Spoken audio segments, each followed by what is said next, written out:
Hi, Captain Steve for BoatTest.com, and today I am on an all-new boat from Aquila, the 28 Molokai. She's named Molokai because she's exactly the type of boat that can handle the seas that are notoriously rough around that Hawaiian island because of the currents and winds.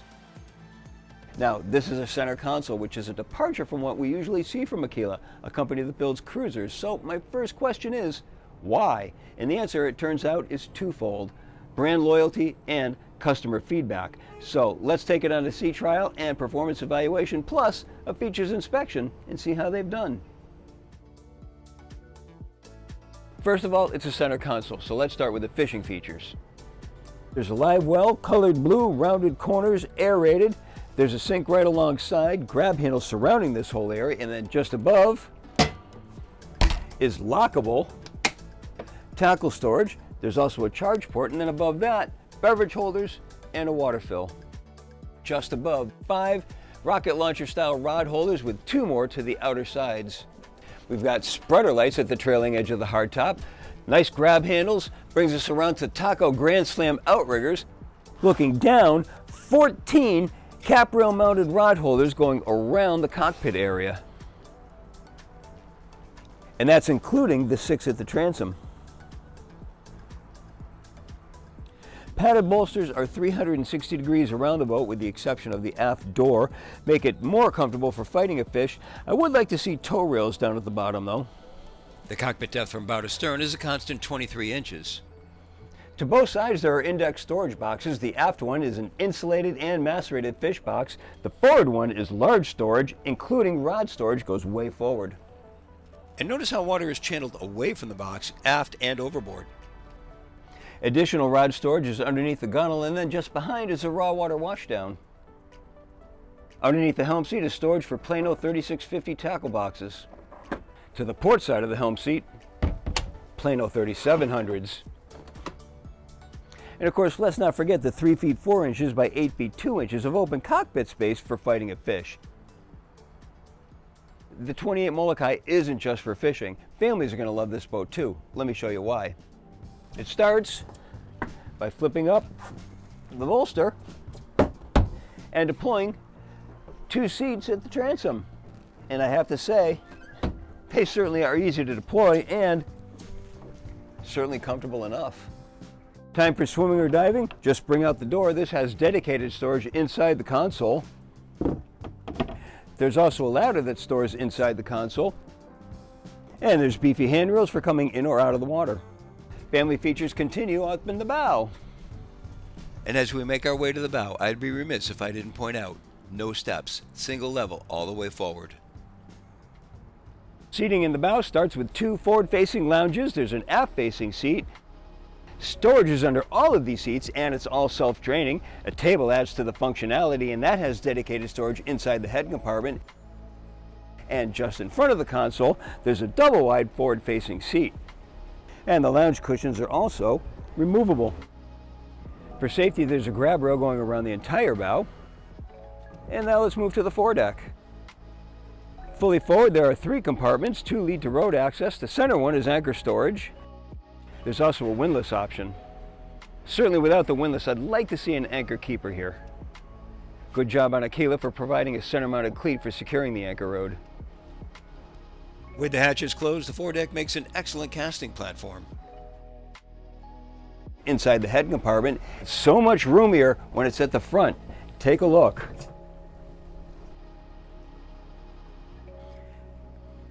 And of course, your electronics installer will love the easy access behind the panel from the head compartment. Taking a look at the helm, I think Aquila did a nice job. Firstly, there's a good-sized compass in line with the helm. Large cubby all the way across the top of the console, and it's lined with SeaDek, so go ahead and put your soft items up there like your cell phone, delicate things like that. Good-sized panel, 12-inch screen right in the front. There are 3 electronics packages: the Coastal, which gives you 1 12-inch screen, the Offshore 1 package, which adds an upgraded transducer for fishing, and then an Offshore 2 package, which gives you a second 12-inch screen over to the observer side. There's a Fusion stereo right in the center, vessel view display, electrical switches, and then down below we've got the steering wheel, which is mounted to a tilt base, digital throttle and shift, the ignitions, Down below, we've got 2 layers of footrests. I like that because when you're going to be up sitting, you can take advantage of the second layer. Now, for us vertically challenged captains, I appreciate that Aquila included a flip-down platform that elevates us 5 inches off the deck. There are flip-down armrests to both sides of the seats, but what I really appreciate, the grab handles that are to both sides, and in front of the support for the standard hardtop. I'd like to find a better position for the VHF, but Aquila is already addressing that. There's glass to 3 sides. Doesn't quite go all the way up to the top, so we always have ventilation, and there's no distortion at the edges. Engine choices start at 150 horsepower and go up to our test power, which is twin 200s.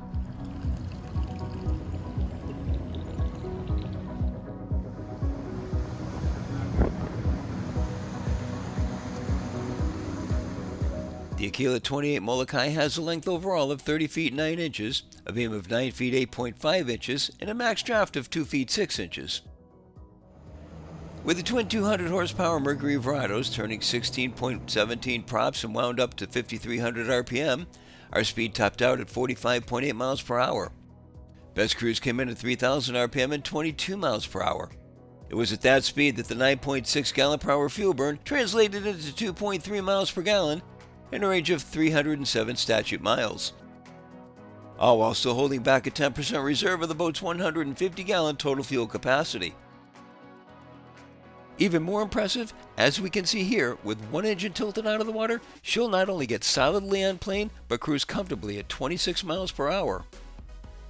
She has a dry weight of 6,188 pounds, and cats are light as a rule and don't need weight to ride well, so the fact that this boat is so light is a good thing. In acceleration tests, we reached 20 miles per hour in an average 5.1 seconds, 30 came and went in 7.8, and we cruised through 40 in 11 seconds flat.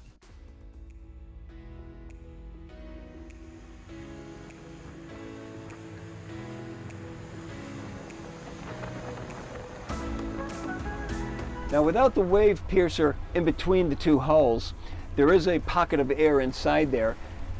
With the bow high, it acts as a bit of a cushion. And you can feel that cushion as you're going through the waves. Feels like about 30 miles an hour gives her that sweet spot where she penetrates the waves and has a nice cushion as she comes back down. And it feels really nice. If you go a little bit faster than that, then that cushion gets dispersed and there's a little bit of a pounding as waves hit the underside of the hull. Go a little slower than that, and then she starts to wallow a little bit. 30 miles an hour seems to be the sweet spot, and I really like it that way. She turns at a level attitude, doesn't lean into the turn, doesn't lean outside the turn, stays level.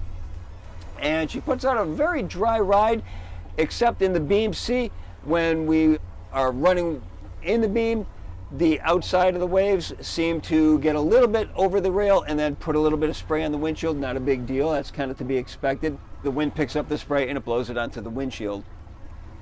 I didn't get time to play numbers on this because, catamaran, she accelerates at a level attitude, and that's kind of neat. So no loss of visibility to the horizon. Just add the power, she comes straight up and accelerates, no bow rise. It's kind of neat.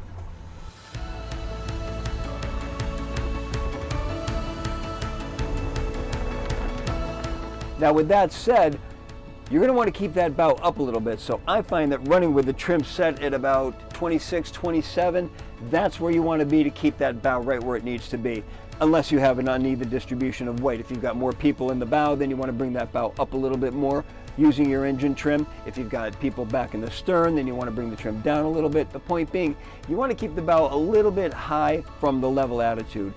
That's going to get you right where you want to be. Other than engine trim, that's it.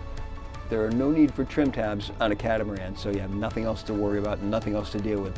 Very simple and easy boat to drive.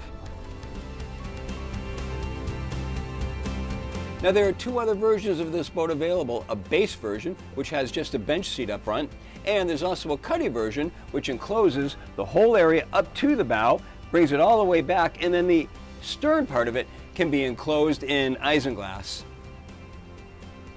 Anybody that's watched my videos long enough knows the love affair that I have with catamarans, and now a 28-foot center console and a catamaran combination, it just brings it all together. I see this as opening up a whole new market segment for Aquila. This may not be for everyone, but if you're looking for a catamaran with the offshore capabilities of a much larger boat, fishing capabilities and family-friendly combined, then the 28 Molokai may be just what you're looking for. And that's my full features inspection and performance evaluation of the 28 Molokai from Aquila.